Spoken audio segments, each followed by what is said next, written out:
Bom dia, seu Paulo. A gente recebeu a placa que o senhor mandou aqui, a positivo, né? Pós PQ45AU.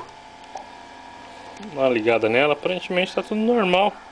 Achei que ele já tinha ligado ela antes, funcionou normalmente. Liguei ela aqui de novo. Vamos ver se ela. Normal, essa placa ela demora um pouquinho para dar vídeo, talvez. Não sei se é esse o problema que vocês estão tendo aí. Mas.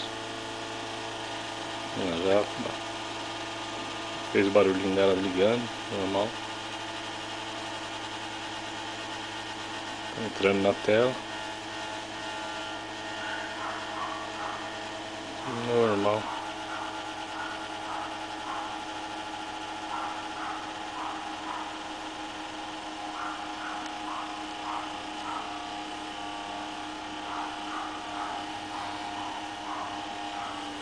Não dá pra ver.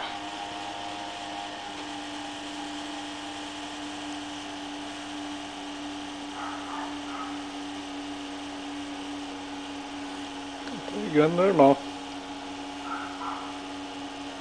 Vou tirar o conector de vídeo aqui, ó.